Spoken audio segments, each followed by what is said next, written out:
I don't know. It says it's live. There we go. I'll go with that now. Hey everybody, how's it going this evening? Welcome to the latest iteration of this live Q&A series. So I call it a live Q&A. I really can't think of a better title for it at this point. I'm sure something will come to me at some point, but really wanted to just have a open space for people who are in my world, in my social media world, my real world, to come get some questions answered, to have a discussion about topics that are coming up, and to share, some of the things that I've been exploring lately as well, which has been a lot of cool stuff. So if you're coming on tonight, let me know that you're here. Let me know if you have any questions or topics that you'd like to explore, and I'm sure I'll be repeating it again if I see more people that are coming on.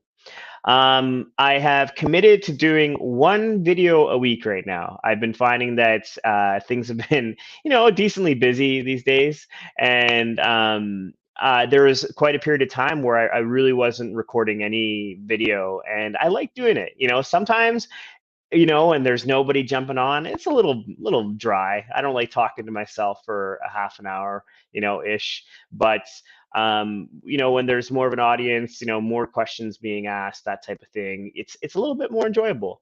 So yeah, things have been good lately. I think on the last video I had mentioned that I had completed the accomplishment coaching year-long certification program, which was amazing. If you're ever interested in coaching and are looking for some support into like, hey, what should I be looking for? What type of program should I take? It's one I would definitely recommend, and I'm happy to speak to. Um, Hey Darren, good to see you. Yeah, no problem. Welcome to the live here. And just so you know, Darren, not that you would share anything, too out of left field, but this call is open to everybody in my social media network. So if there was something that you wanted to share privately, and that goes for anybody, if you want to share something privately, just message me. Message me, privately on Facebook or whatever. So. But yeah, if you have any topics that you'd like me to discuss, Darren, I'm happy to bring them up, and welcome for jumping on. So I'm really excited because next week I'm actually starting a program called Holding Space. Kind of an interesting terminology, you could say. So I, from the gift of being in the space with Adam Quiney, who's an executive coach, a really top-notch coach. Really, I've learned a lot from him. He shared a resource with me called, it's a book called Shift in Being. And it's written by an author named Leon Vanderpool. And the way that Leon Vanderpool talks about the transformational journey and how to facilitate transformation in life, it really resonated with me. So he has sort of a flagship coaching program that I probably won't be taking this year. I might look at it for next year. But his company, which is called the Center for Transformational Change, is holding an 8-week certification program on this idea of holding space. And this idea is basically that it's deepening your ability to be with your presence as a facilitator or a coach. And I'm really excited about it because that embodiment as coach is really powerful.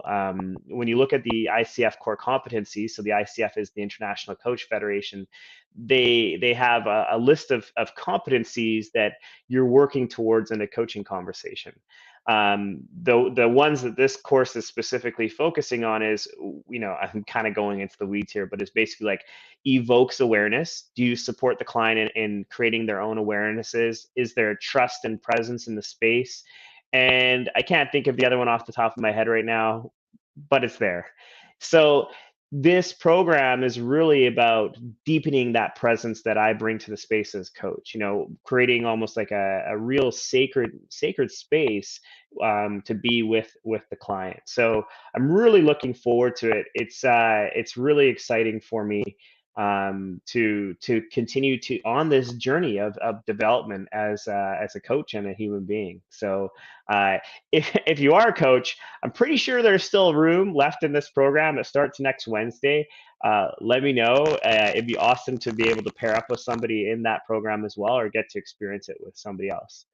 So what do I want to share else? What else do I want to share tonight before I get started? Well, yeah, I don't think I have much to share, really, in terms of, where I might direct you to a resource. Actually, I will direct you somewhere. I've actually been making some changes to my website, which is andrewmundy.com. If you haven't checked it out yet, it's sort of the resource center for all the things that I'm up to. So it's, I'm going to be putting a blog on there now, so I can take some of my content off of social media. I've updated some of the testimonials of clients that I've worked with. So there's some great stuff on my website. Again, all you have to do is go to andrewmundy.com and see it. So I've got a topic that I want to dive into tonight that I have just found fascinating, but I'm going to touch on what Darren's got to say here. So Darren, you're saying I'm still speed reading through the book. The book he's talking about is No More Mr. Nice Guy, and plan to go back through and take more time with the exercises. Any suggestions in any order as currently applicable? Great question, and one that comes up often. So I will share with you, Darren. I've been certified in the No More Mr. Nice Guy coaching program, and I've listened to the book a handful of times on audiobook, and I have read the book at least once. So I'm pretty immersed in the world of No More Mr. Nice Guy. And I'll be honest with you, I haven't completed all the breaking free exercises myself. So the thing that I would speak to is that really looking at it as an experiential process, allowing yourself to, read the book and look for ways that you can take action even while you're reading the book. Maybe take some notes of like, oh, that's interesting, talking about boundary setting, or, having difficult conversations. Those are places to look as you're reading as well. The trap that happens for a lot of us when we read books or go through self-development materials is that we just read the book, we get great insights from it, and then we put the book back on the bookshelf and we never really touch on it again. So we get those great insights, but there's never action taken on it. So I'd kind of recommend both to you. If you feel called to doing the breaking free exercises, I actually have a list of all the exercises. It's actually in the No More Mr. Nice Guy group. If you check the file section, there's an entire list of all the exercises right on a PDF, and you can download it. I find that to be pretty helpful. But really, it's up to you. You can either go through the book, take the exercises one by one. If there's a specific section of the book that you really felt called to and you want to start there, go ahead. And if you're like, I don't really want to do the exercises, I would just take the learning that you've already gotten from the book and start seeing where you can apply it. The biggest thing is taking that action, even like one small step that you can take, to start this process, this real journey of sort of putting yourself into that space of, what Robert Glover would talk to of becoming that integrated man. So great question, and let me know if there's any other follow-ups you have, or any curiosities that have come from the book itself.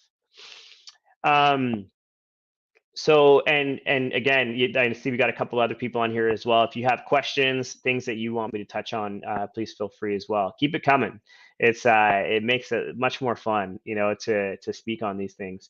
So the topic that I want to dive into tonight is actually a continuation of the video that I recorded last week. So there's been a lot of, I guess, discussion in my world about really fear of conflict. And on that last video, I spoke to some of the ways that we can start to embrace that discomfort. The importance of really allowing yourselves to have different difficult conversations in life, whether that's with your spouse, a coworker, a family member. Pushing your, how to sort of like push yourself into that motion of having those conversations. So I touched on that last week, and where I want to go this week is like I said, a continuation of that, and really speaking to the fear of the unknown. which we could see in conflict, but we could also see in other places of life. I find this topic really, really fascinating. Even just the topic itself of like going into the unknown areas of life, going into the areas that are not predictable for us. Um, is you can probably imagine in your own life that often when you think of the spaces outside of what is comfort for you, that it kind of feels a little edgy at times. It feels scary. It's an uncomfortable feeling.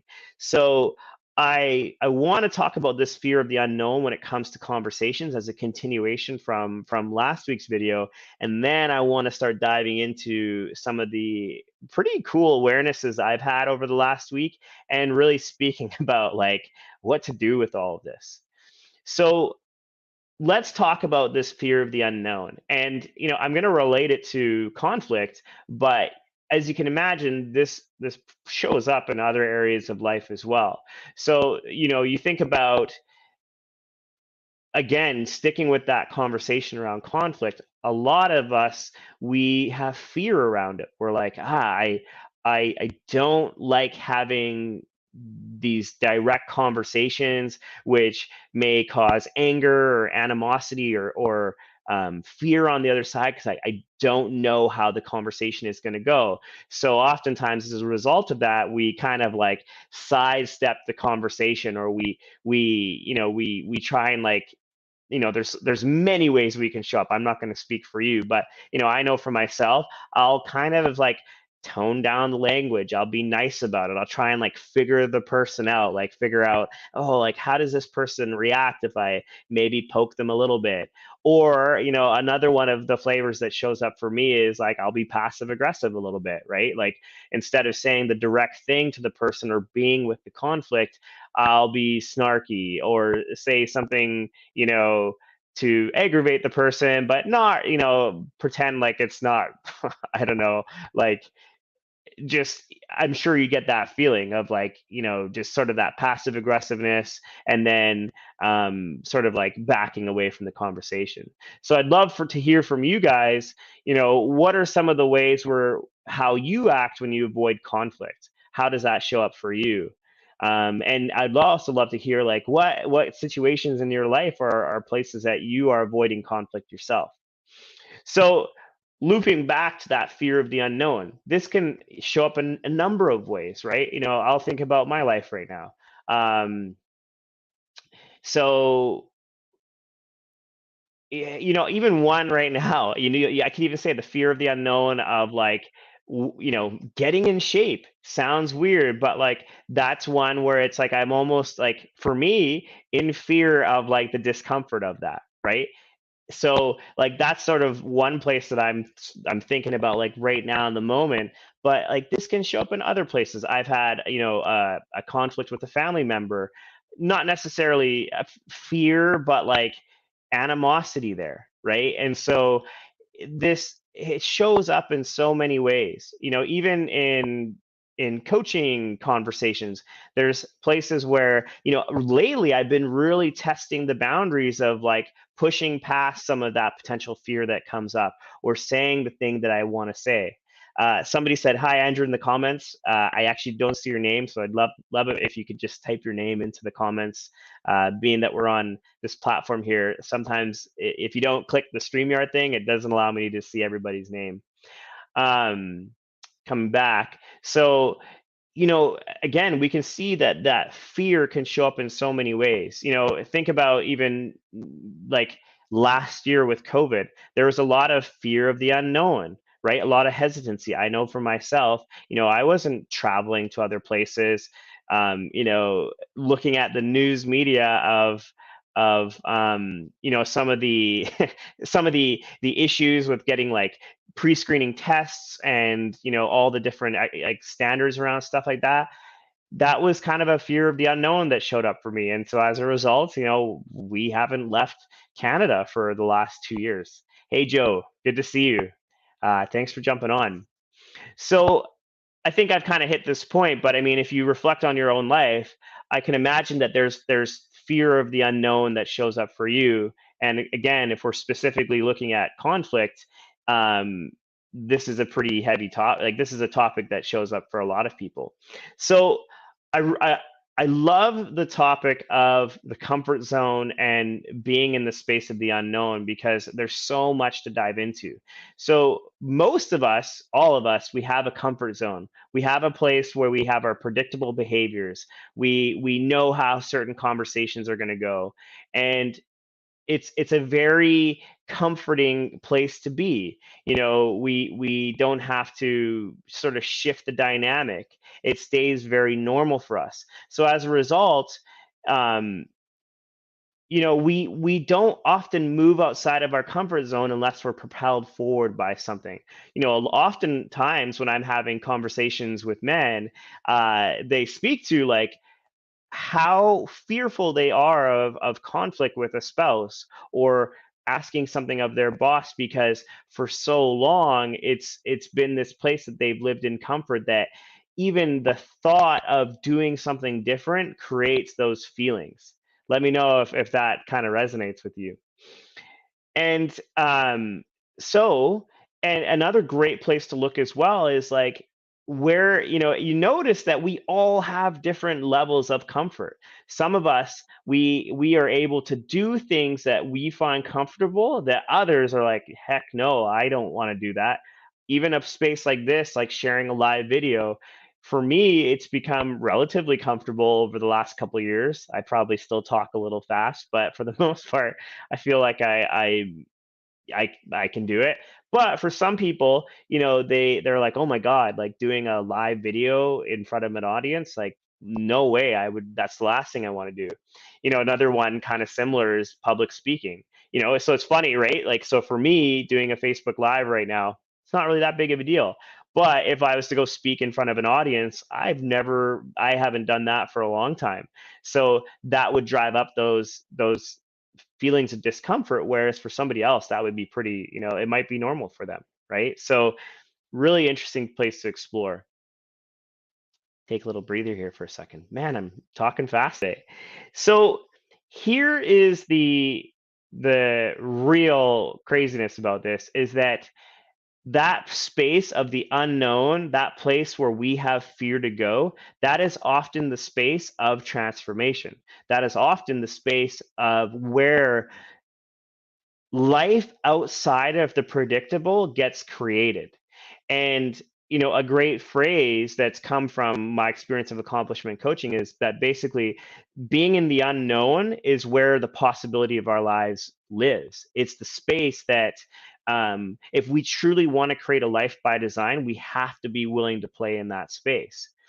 So super interesting, right? Because for this last year, I've been having conversations around the unknown and sitting with people and really getting a sense of, how do you act in the unknown? For most people, it drives up fear, it drives up anxiety, it drives up, um, excitement in a sense.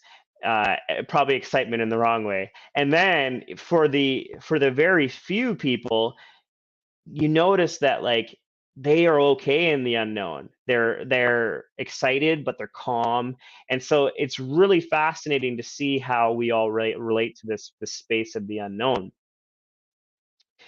Think about that with conflict, right? How often do we relate to, you know, uh, arguments or a conflict with somebody, and we don't often relate to it as like, oh, this is an exciting thing. Oh, this is something I've been like really excited to dive into. No, we're often like, oh man, like this isn't going to go well, or like, oh, this is the last thing I want to do. Like, what if that person blows up and I can't predict what's going to go on? It's so interesting to sort of see how we react with the unknowns. So let me know what shows up for you as you think about this. um, and so here's the really interesting thing, is that for this last year, I've been supporting people in these conversations, and there's been a lot of amazing things that have been created. And this week, I listened to something from Michael Neal, who is a great coach. He's been in the coaching space for a very long time. He's wrote a book called Super Coach, which is really, really well written, and he's got a few others that I actually haven't read, but he's well known in the coaching space. So enough about you, Michael Neal. So he spoke about something this week that totally blew my mind, and it's something that I've heard before, but combining it with this idea of the unknown, like just I was like, wow, that is like the one thing that I took from this course that I'm listening to from Michael Neal made the whole course worth it. So he said that, oftentimes when we think of the unknown, that space that we haven't been before, or maybe we've been or we've tried to be in and it hasn't gone well, that we often look to that future with fear. We look to that future with anxiety. And how interesting is that, right? That we often will create this dynamic where we look at the past and we have anger and resentment and sadness because of how things have been. And oftentimes, being in that state of the past has an impact on how we show up in both the present and the future. But how interesting is that when we go to create something in the future, the place that we haven't been yet, we also bring fear and all of these things. So really, if you think about it, it leaves us in a state where there's no room for creation that's outside of the norm. And it's really not anybody's fault. This is an aspect of the human dynamic that has to be discovered in a sense. So I really thought that that was fascinating because, again, we all have an ability um, to push ourselves and really put in the hard work and really like drive ourselves forward. But notice that if that energy is coming from a place of fear or anxiety, that is going to be a much different experience than if we have abundance or joy or even like excitement or glee about what can potentially be created in the future. So sit with that, like notice the differences between those two sides. And the way that Michael spoke to that was that oftentimes when we look to the future, we are creating a mental construct of fear, of anxiety, of just like just being scared because we haven't been there before. And so when you combine all of this together, it's really fascinating stuff. And if I can leave you with something today, is really sitting with yourself when you envision that future. If we again bring this back to that place of the unknown, what if you could approach these conversations that you've been unwilling to have with a new level of possibility, with a sense that like even if this hasn't worked for me in the past, that I might actually be able to create something different here. Maybe together we can find a new way of being in the conversations that we're having. And notice that that energy can be expanded to other areas of life. Maybe there's a job that you've been wanting to go for, or a career transition, and there's fear there because you've been in this state of predictability, of comfort for so long that even like the thought of changing drives up all these feelings for you. Well, what if there was a way that you could shift that dynamic? It doesn't mean that fear is necessarily going to dissipate, but what if you could actually be with that future from a different place, with that joy, with that sort of giddiness of like the possibility of what could be? So I've been sitting with this for the last few days and really like just been fascinated about how the patterns of thought create both the past, the present, and the future. And I'd really invite you to look from that place, in terms of the future being a place that can be totally different than you've ever been with before. That actually sitting with like that vision of your life and actually sitting with like, what if there was a possibility that the relationships that haven't been good in my life or have been sort of stale, that maybe we can actually create something different. Or, in your career or in your fitness, or, and the whole host of the places that you're looking. It's an entirely new way of being with that space of the unknown, and it's kind of exciting. So for tonight, I'm going to wind it down there. I'd love to know any thoughts, any questions you have, any suggestions you have for future topics. And I'll sit here for a minute or two. If nothing comes up, then we'll sign off for the night. But yeah, I'd just love to hear what you guys got.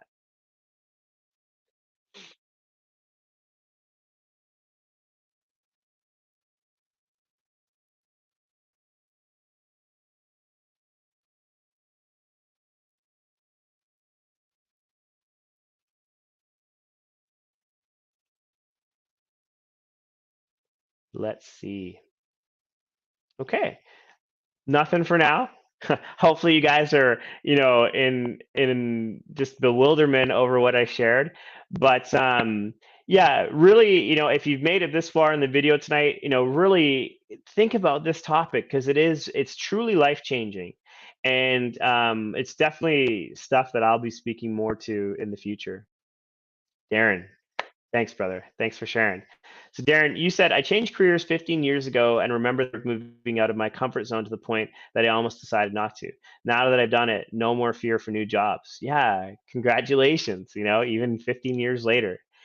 It's amazing, right? That you've taken that step, that it totally, like, notice that energy 15 years ago. I can imagine, if you sit with that, how it was probably scary and totally outside of that zone of comfort, and notice how you're relating to it now. It's almost like you look back on it like, oh, that really wasn't that big of a deal. Again, let's be fair to everybody, hard to see in the moment, but it's really about being with that possibility, that potential creation that can be there by being willing to step out into that area of discomfort.